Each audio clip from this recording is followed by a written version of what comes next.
माननीय सदस्य सैयद नासिर हुसैन जब इस बारी राज्यसभा में चुने गए, जब ये इनके जीत की घोषणा हुई, मैं उस समय कर्नाटक के बेंगलोर में था। कर्नाटक की विधानसभा में पाकिस्तान जिंदाबाद के नारे लगाए गए थे। भारतीय जनता पार्टी के कार्यकर्ताओं ने विरोध किया, उनको पकड़ करके जेल में भेज दिया गया। कोई आरोप न लगाया जाए जिससे राज्यसभा की गरिमा गिरे, और ये जो आरोप लगाया गया है इससे राज्यसभा की गरिमा गिरती। माननीय सदस्य नासिर हुसैन पर कोई आरोप नहीं लगाया। उन्होंने इतना कहा कि ये जीते तब पाकिस्तान जिंदाबाद के नारे लगे। इनमें इन पर क्या आरोप है? नारे तो किसी और ने लगाए, मगर नारे क्या लगे? पाकिस्तान जिंदाबाद के लगे। क्यों लगे? Stop banging the chair. Stop banging the table. Stop banging the table, Derek. Stop banging the table. So the chair called, and then the honorable member 3 times. The chair, please check the record. Please check the record. Please check the record. Please check the record. I want to say, please check the record. The chair called him 3 times. The chair called him 3 times. He didn't even get up. Doctor Radha Mohan Das Agarwal, no more, no please. उन्हें बैठा दें। नहीं जा रहा है, बैठाएं। आप बोले। माननीय उपसभापति महोदय, बहुत ध्यान से मैं नासिर साहब को सुन रहा था। वो किसी शायर ने कहा है, तू इधर उधर की न बात कर, तू बता कि कारवां कहाँ लुटा। मैं बताऊंगा इन्हें कारवां कहाँ लुटा है। जरा मेरा भाषण समाप्त होने दीजिए, मैं ठीक से इन्हें एक्सपोज करने वाला हूं। जी प्लीज। माननीय उपसभापति महोदय, अच्छा डिस्कशन आप चलने दें। आप मैं इनकी बातों को सुन रहा था और मैं इस सदन के संज्ञान में लाना चाहूंगा। माननीय सदस्य सैयद नासिर हुसैन जब इस बारी राज्यसभा में चुने गए, जब ये इनके जीत की घोषणा हुई, मैं उस समय कर्नाटक के बेंगलोर में था। कर्नाटक की विधानसभा में पाकिस्तान जिंदाबाद के नारे लगाए गए थे। भारतीय जनता पार्टी के कार्यकर्ताओं ने विरोध किया, उनको पकड़ करके जेल में भेज दिया गया। भारतीय जनता पार्टी के कार्यकर्ता जो इस पाकिस्तान जिंदाबाद के नारे का विरोध कर रहे थे, उन्हें जेल में भेज दिया गया और इन्हें प्रचित किया गया। ये लोग बैठाइए, इनको इन्हें बैठाइए, ये बोल नहीं सकते। बैठ जाओ, बैठो। आपस में बात नहीं, प्लीज प्लीज। आप बैठो, बैठो प्लीज। प्लीज आपस में बात नहीं, आपस में बात महोदय, आप चेयर को संबोधित करें। हम लोग नहीं, चेयर को संबोधित करें। सभापति महोदय, प्लीज आप चेयर को संबोधित करें। सभापति महोदय, आज देश के लिए गौरव का दिन है। देश के आम मुसलमान के लिए, देश के गरीब मुसलमान के लिए, देश के पसमंद बीच में टोका टोकी नहीं होगी, तो दोनों के लिए होना चाहिए। फिर तो please please please Nasir ji, please please. झूठ बकवास शब्द उपसभापति महोदय नहीं जा रहा, आप रिकॉर्ड पे नहीं जा रहा, बैठ जाइए। उपसभापति महोदय, आज का दिन गरीब मुसलमानों के लिए, पसमानदा मुसलमानों के लिए, तलाकशुदा महिला बहनों के लिए, विधवा महिला बहनों के लिए, अनाथ बच्चों के लिए आज ऐतिहासिक दिन है। एक क्रांतिकारी परिवर्तन आने जा रहा है। पूरी की पूरी इस गरीब समाज, मुस्लिम समाज की आर्थिक और सामाजिक व्यवस्था में यह वक्फ अधिनियम क्रांतिकारी परिवर्तन लाने जा रहा है। मैं आभारी हूं माननीय मोदी जी का, जिन्होंने इस महान विधेयक को इस सदन में लाने का काम किया।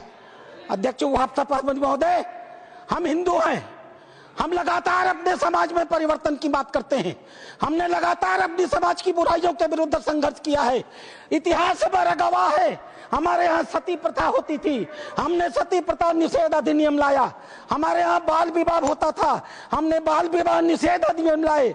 हमारे यहाँ विधवा विवाह नहीं होते थे, हमने विधवा विवाह अधिनियम लाया। आश्चर्य की बात होती है जब इस समाज की चर्चा होती है, आश्चर्य की बात होती है इन 75 सालों के अंदर एक बार भी मुस्लिम समाज के संशोधन को लेकर, सुधार को लेकर के, एक गरीब मुसलमान की जीवन की बेहतरी को लेकर के एक बार भी किसी प्रकार के सुधार आंदोलन को इस सदन में लाने का काम नहीं किया। आज यह पहली बार है और हमें गर्व है अपने प्रधानमंत्री पर, नरेंद्र मोदी पर, जिन्होंने इस मुस्लिम समाज के सुधार के ऐतिहासिक विधेयक को लाने का काम किया है। 2014 में माननीय प्रधानमंत्री बने थे। उनके दृष्टि में कभी हिंदू और मुसलमान नहीं होता था, उनका सिर्फ एक नजरिया होता था, गरीब और अमीर। आप गौर कीजिएगा, यह सदन गौर करेगा। हम जनधन योजना लेकर के आए, 42% लाभार्थी मुस्लिम थे। हम प्रधानमंत्री आवास योजना लेकर के आए, 31% लाभार्थी मुस्लिम थे। हम उज्ज्वला योजना लेकर के आए, 37% लाभार्थी मुस्लिम थे। हम मुद्रा योजना लेकर के आए, 36% लाभार्थी मुस्लिम थे। हम स्किल इंडिया लेकर के आए, 22.7% लाभार्थी मुस्लिम थे। हमने प्रधानमंत्री एम्प्लॉयमेंट गारंटी प्रोग्राम चलाया, अध्यक्ष महोदय 70% अधिक मुसलमानों ने उस योजना का इस देश में लाभ लिया। मेरे पार्टी की बैठक है, मुझे बताना नहीं चाहिए, लेकिन मैं कहूंगा, माननीय प्रधानमंत्री इसी बाल योगी सभागार में हम सारे सांसदों की बैठक ले रहे थे। उन्होंने क्या कहा हमसे? उन्होंने कहा, लोग कहते हैं कि मुसलमान भाजपा को वोट नहीं देते। आपको याद होगा मित्रों, उन्होंने कहा नहीं, ये गलत है, देते हैं। और अगर मान लिया जाए कि नहीं देते हैं तो इसका मतलब क्या है? क्या वो देश के नागरिक नहीं है? क्या उनके काम नहीं होने चाहिए? क्या उनका विकास का काम नहीं होना चाहिए? हम सारे सांसदों को उन्होंने मीटिंग में कहा, अपने काम को करते समय कभी हिंदू और मुसलमान न करना, विकास की धारा सारे समाज पर समान रूप से पहुंचाने की बात कही। उन्होंने दूसरी बात कही, मैं पूरे देश को 2047 में विकसित भारत का सपना दिखाता हूं। क्या 20% मुसलमान अगर देश का पिछड़ा रह जाएगा तो क्या भारत का विकास का सपना पूरा होगा? नहीं। हमें भारत के विकास का मतलब है 20% मुसलमान के विकास की भी योजना बनानी है। यह कल्पना माननीय प्रधानमंत्री ले सकते हैं। आजादी के 75 सालों के अंदर इस कल्पना को लेकर इस देश में कोई नहीं आया था। और तीसरी बात उन्होंने कही, सरकार के, और सबसे महत्वपूर्ण बात है, सरकार के स्तर पर सरकार जो कुछ भी कर सकती है मुसलमानों के जीवन की बेहतरी के लिए हम करने का प्रयास करेंगे। लेकिन मुस्लिम सामाजिक संस्थाओं की भी रोल होनी चाहिए। ये मुस्लिम पर्सनल लॉ बोर्ड की भी भूमिका होनी चाहिए। यह जमायत उलेमा की भी भूमिका होनी चाहिए। यह वक्फ कमेटियों की संपत्तियां जो पड़ी हुई हैं उनकी भी मुसलमानों की जिंदगी को बेहतर करने में भूमिका होनी चाहिए। यह बात आज की नहीं थी, ये लोकसभा चुनाव के 6 महीने पहले की बात है अध्यक्ष महोदय। उस समय वो कल्पना लेकर चल रहे थे कि अगर हमने मुस्लिम वक्फ की संपत्तियों का बेहतर उपयोग कर लिया, पारदर्शी उपयोग कर लिया, उनकी आय को बढ़ा दिया, उनके ऊपर जो कब्जा करके लोग बैठे हुए हैं उन कब्जेदारों को हटा दिया, तो स्वाभाविक रूप से जो अकूत संपत्ति पूरे भारत में मुसलमानों के पास आएगी, हम उसका इस्तेमाल गरीब मुसलमानों की शिक्षा के लिए, जीवन की बेहतरी के लिए, उनके मुसलमान महिलाएं दर बदर भीख न मांगे, अपनी इज्जत का समझौता न कर सके, कोई बूढ़ी मुस्लिम रात को खाली पेट सोने के लिए मजबूर न हो, हम उसके लिए व्यवस्था करके लाएंगे। और वस्तुतः अध्यक्ष महोदय, वक्फ अधिनियम की जो ही माननीय गृह मंत्री ने घोषणा किया, पूरे देश में तूफान आ गया। आश्चर्य होता है, वक्फ की घोषणा भी नहीं हुई, कानून सामने भी नहीं आए, विरोध शुरू हो गया। तुम्हारी मस्जिदें कब्जा कर ली जाएंगी, तुम्हारे दरगाह कब्जा कर लिए जाएंगे, तुम्हारे कब्रिस्तान कब्जा कर लिए जाएंगे, तुम्हारे मदरसे कब्जा कर लिए जाएंगे। मैं एक पत्रक लेकर के अध्यक्ष महोदय आया हूं। केरल और कर्नाटक की एक आतंकवादी संस्था है PFI, माननीय गृह मंत्री को आभार प्रकट करता हूं, उन्होंने बैन किया है। PFI की एक दूसरी संस्था है SDPI। आज SDPI, मेरे पास पर्चे हैं, मैं गृह मंत्री को सौंपूंगा और आपको भी दूंगा। आज SDPI पूरे देश में, मेरे पास राजस्थान के पर्चे आए हैं जहां SDPI सबसे कमजोर है। पूरे देश में पर्चे बांटे जा रहे हैं और बताया जा रहा है कि ये वक्फ कानून अगर आ गया तो मस्जिदों पर भाजपा सरकार कब्जा कर लेगी। आखिर क्यों? लेकिन ये लोग भूल गए, नरेंद्र मोदी किसी और मिट्टी के बने हुए हैं। आपके विरोध से वो डरने वाले नहीं थे। आप चाहे जितना भी विरोध करते, वो मजबूती के साथ एक आम गरीब मुसलमान, एक दलित, एक पिछड़ी महिला, एक अनाथ महिला, एक तलाकशुदा महिला, अनाथ बच्चों के साथ खड़े होने वाले थे और इसीलिए वो मजबूती से विधेयक लेकर के आए। अध्यक्ष महोदय, ये चर्चा कर रहे थे वक्फ बाई यूजर की। क्या होता है वक्फ बाई यूजर? हजरत मोहम्मद साहब ने क्या कहा था? आपके पास अपनी कोई संपत्ति हो तो दूसरों को भले के लिए दान करो। हदीसों ने क्या लिखा था? यदि किसी व्यक्ति के पास अपनी संपत्ति है, उस संपत्ति का एक हिस्सा वो दान कर सकता है, उसके लिए मुतवल्ली बना सकता है, उसके आय के साधन कैसे होंगे लिख सकता है, आय से होने वाली आय किस वर्ग के उपयोग में आएगी उसके भी निर्देश दे सकता है। What is this Waqf by user? किसने आपको संपत्ति दी? किसने आपको संपत्ति दान की? किसके मन में मनसा थी कि अल्लाह को दे दिया जाए?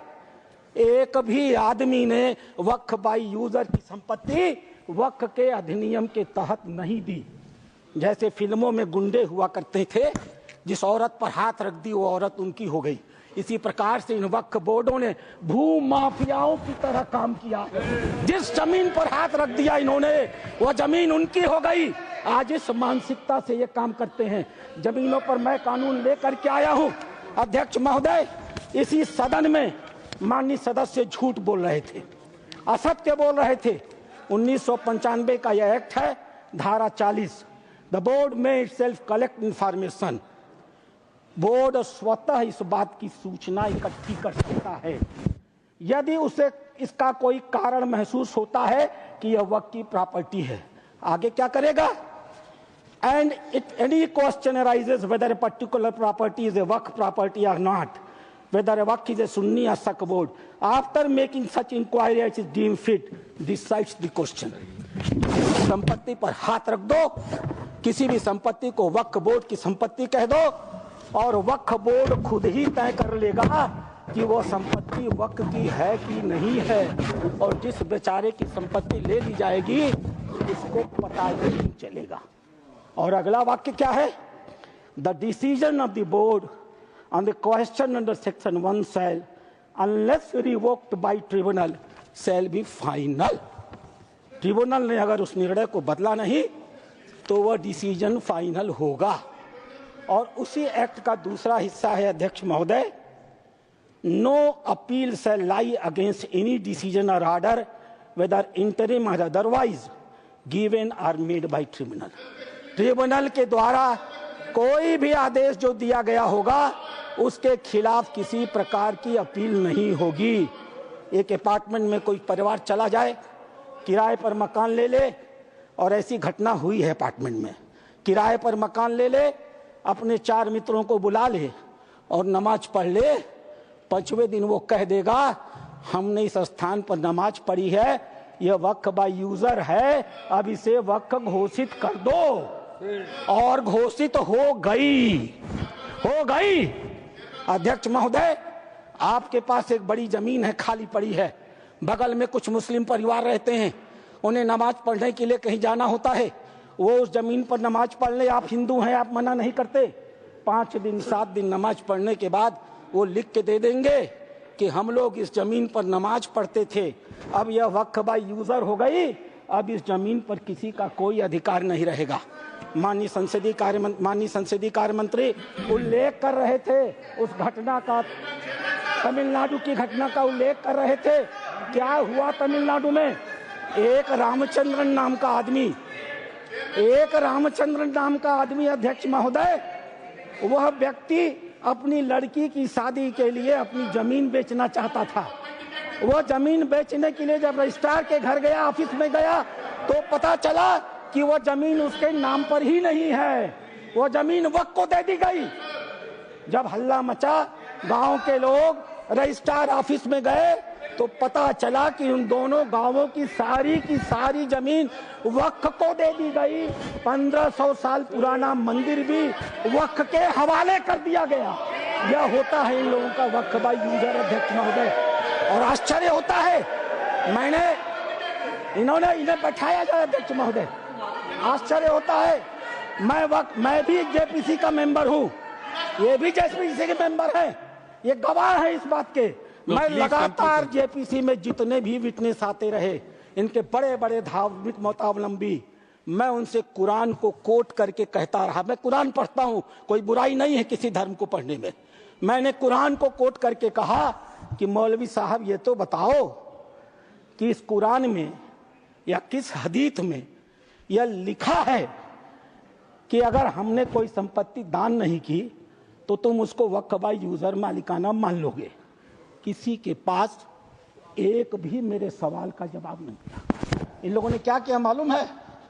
वो जो ओवैसी साहब वहां बैठते हैं ना, उन्होंने मेरा नाम रख दिया मौलाना डॉक्टर राधा मोहन अग्रवाल। अब इससे बड़ी मेरी जीत क्या हो सकती है? मैंने इनसे पूछा, इस बात पर बहस होती है कि डीड लिखित गया या नहीं। मैंने इनसे कहा, जब हजरत मोहम्मद साहब ने अपने आयतों में लिखा है, 3 आयतें हैं, 4, आप चाहिएगा तो मैं पेश करूंगा। 4 आयतें हैं जहां हजरत मोहम्मद साहब कहते हैं एक भी पैसा अगर किसी को दो तो उसको लिखो, उसका उदाहरण दो, उसका विटनेस बनाओ, ताकि ताकीद रहे कि कल तुम्हारे देने को कोई चुनौती न दे पाए। एक भी पैसा दो तो लिखित दो। और तुम कहते हो कि तुम्हारे पास ये सारी संपत्तियां हैं जिसका कोई लिखित रिकॉर्ड नहीं है, फिर भी वक्फ है। मेरे एक भी सवाल का जवाब, मैं उस कमेटी की बातों को बोलता नहीं, लेकिन चूंकि इन्होंने कमेटी का उल्लेख कर दिया इसलिए मैं इन्हें एक्सपोज कर रहा हूं। मेरे एक भी प्रश्न का जवाब ये लोग नहीं दे पाए। खाली मुझे कहते थे कुरान पढ़ते हैं मौलाना है, कुरान पढ़ते हैं मौलाना है। अरे कुरान मैं पढ़ता हूं, तुम तो मुसलमान हो, बचपन से पढ़ते हो ना। मैं पढ़ूं और बताऊं कुरान में क्या लिखा है? मार हो जाएगी, मार। ये हिंदू की भलमनसाहत है जो कुरान पढ़ के तुम्हें बताता नहीं है। अध्यक्ष महोदय दूसरी चीज, अध्यक्ष महोदय दूसरी चीज, सरकार इनकी थी, इन्होंने वक्फ को अभय दान दे दिया। और क्या नारा दिया? जो जमीन सरकारी है वो जमीन हमारी है। सरकारी संपत्तियों पर कब्जा करने का ऐतिहासिक इन्होंने कर्म काहे किया है। उत्तर प्रदेश की 74% वक्फ की संपत्तियां सरकारी जमीन पर कब्जा करके बनी है। तेलंगाना में 50% की संपत्तियां सरकारी जमीन पर कब्जा करके बनी है। पूरा अभयदान इनको मिला था अध्यक्ष महोदय, और उसका फल क्या हुआ? 2006 में सच्चर कमेटी की रिपोर्ट आई। सच्चर कमेटी ने कहा 4,50,000 संपत्ति है और 6 लाख एकड़ जमीन है। आज 2024 में 8,72,000 संपत्ति है और 37,94,000 एकड़ जमीन है। 2006 से 2023 6 लाख एकड़ से बढ़ करके 37,94,000 एकड़ जमीन इनकी हो गई। इन्हें बताना तो पड़ेगा सभापति महोदय कि आखिर 31 लाख अतिरिक्त जमीन इन्होंने पाई से कहां से है। इन्हें उसका उदाहरण देना पड़ेगा। अध्यक्ष महोदय, जितना ये कांग्रेस के पहले वक्ता रहे हैं, जितना समय ये बोले हैं, मैं भी उतना ही समय बोलने वाला हूं। यह मेरा अधिकार है सभापति महोदय। मैं एक बात कहना चाहूंगा अध्यक्ष महोदय, इन्होंने चर्चा किया कर्नाटक के हैं ये, मेरे पास कहां गई? Please conclude sir. अध्यक्ष महोदय, मेरे पास ये रिपोर्ट है। यहां बोलने के पहले मैंने इस रिपोर्ट को ऑथेंटिकेट किया है। माननीय उपराष्ट्रपति महोदय के पास इसको लिख करके भेजा है। ये सांसद महोदय कर्नाटक के हैं, पाकिस्तान जिंदा वाले। एक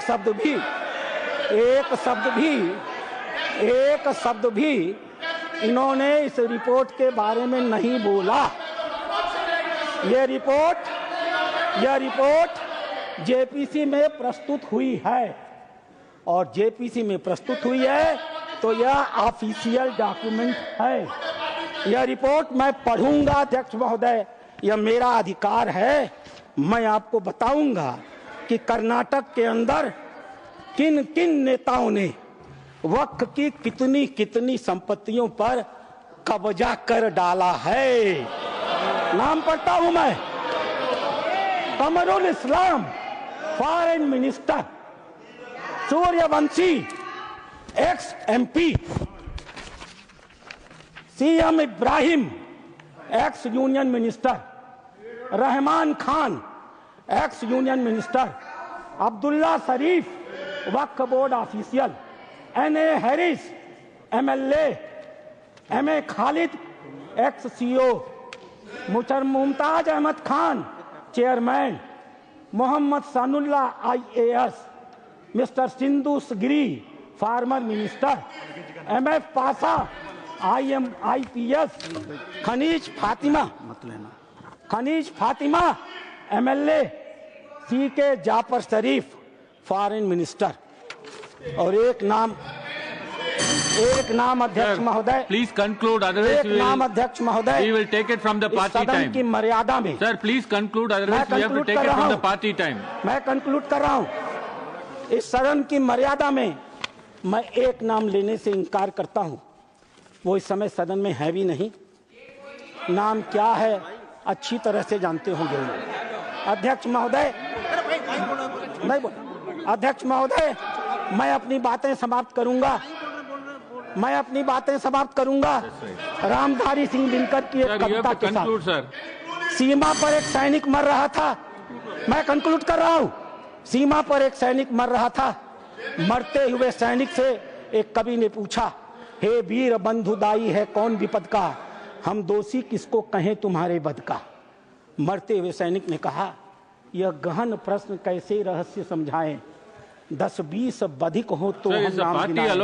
हर कदम कदम पर खड़ा यहाँ पातक है, हर तरफ लगाए घात बड़ा घातक है। देवता सदस्य दिखता है, पर कमरे में वह गलत हुक्म लिखता है। जिस पापी को गुण नहीं गोत्र प्यारा है, समझो उसने ही हमें आज मारा है। जो सत्य जानकर भी न सत्य कहता है, या किसी लोभ के दिवस चुप रहता है, उस कुटिल राजतंत्री करदय को धिक है। वह मूक सत्यहंता कम नहीं बधिक है। चोरों के जो हीतु ठगों के बल हैं, जिनके प्रताप से पलते पाप सकल हैं। जो छल प्रपंच सबको प्रश्रय देता है, या चाटुकार जन की सेवा लेता है, यह पाप उन्हीं का हमको सर मार प्लीज गया कंक्लूड है। सर। भारत अपने ही घर में हार गया है।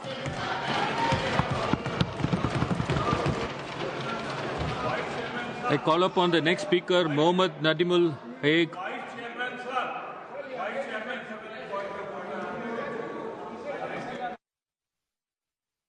Please tell the rules, sir. Rule 238A।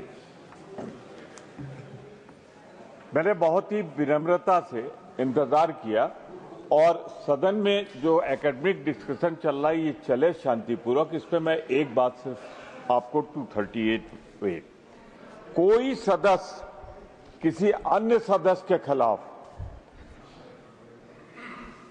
सदस्य के विरुद्ध मानहानिकारक या अपराध में फंसाने वाले स्वरूप का कोई आरोप नहीं लगाएगा, जब तक कि आरोप लगाने वाले सदस्य ने सभापति और संबंधित मंत्री को इसकी पूर्व सूचना दी हो, ताकि मंत्री को दिए जाने के प्रयोजन के विषय की जांच कर सके। मानवर परंतु सभापति किसी समय सदस्य को कोई ऐसा आरोप लगाने से मना कर सकेगा या आपकी राय में आए ऐसा आरोप राज्यसभा की गर्मी को घटाने हो वाला हो या आरोप को लगाने का कोई जनसिद्ध नहीं होता। आपसे फैसला नहीं चाहता हूं, मैं फैसला उनसे चाहता हूं।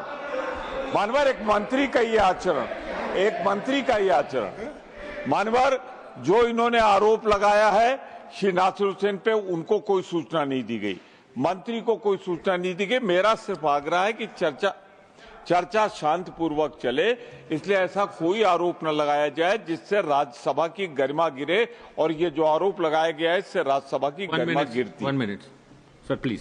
मान्यवर माननीय सदस्य नासिर हुसैन पर कोई आरोप नहीं लगाया। उन्होंने इतना कहा कि ये जीते तब पाकिस्तान जिंदाबाद के नारे लगे। इनमें इन पर क्या आरोप है? नारे तो किसी और ने लगाए, मगर नारे क्या लगे? पाकिस्तान जिंदाबाद के लगे। क्यों लगे? To the chair.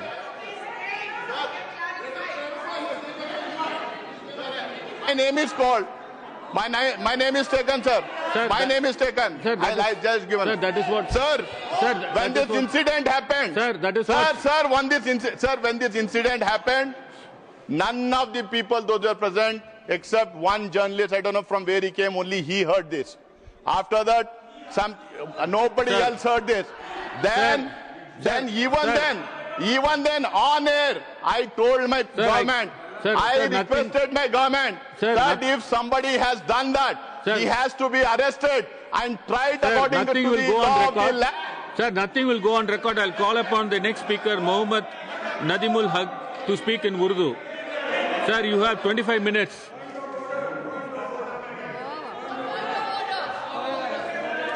Sir, what is the rule you are quoting, sir?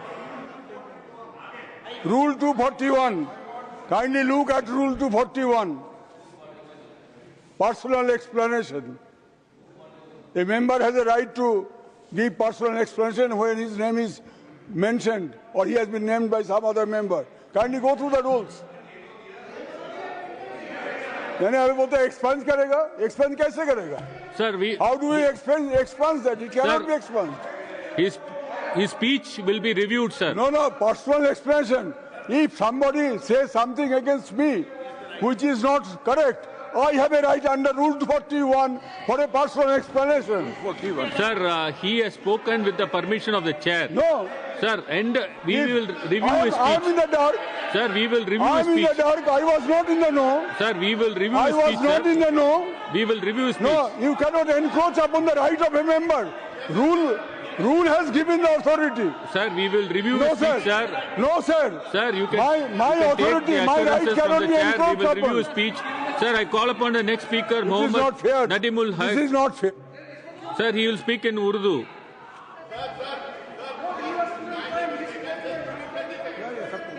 Sir, we will review his speech, sir. I've already said. Sir, next speaker, Mr. Mohammad Nadimul Haq.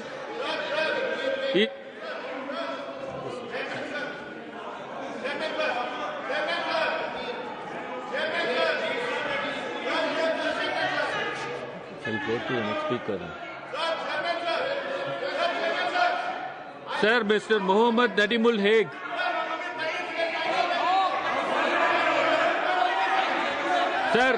Sir, I've already answered, sir. Sir, I've already answered. Sir, we will review his speech, sir. Sir.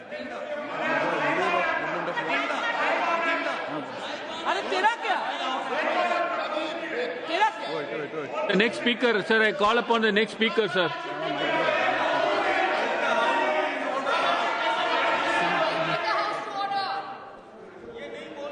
To the next speaker, Mr. Mohammad Nadimul Haq.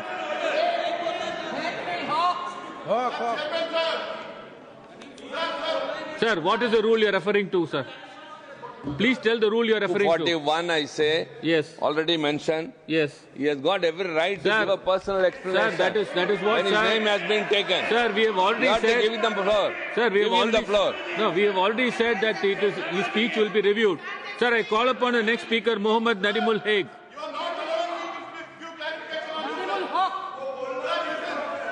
Sir, Mohammad Nadimul.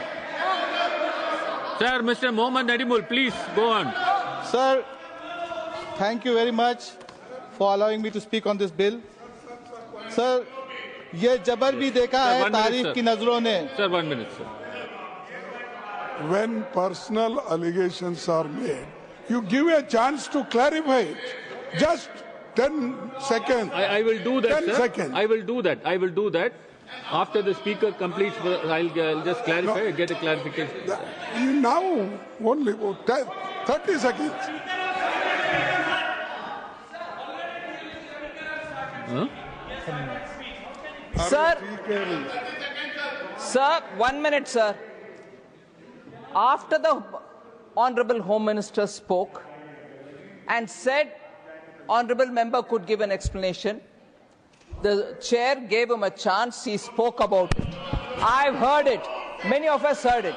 Post which you have called Honorable Member Haq to speak. Then Sukendra Shekhar Roy, the member from TMC, Honorable Member, asked the same point.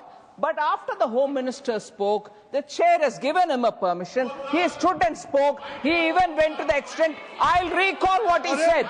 I'll recall what he said. If he has not said it, let him correct me.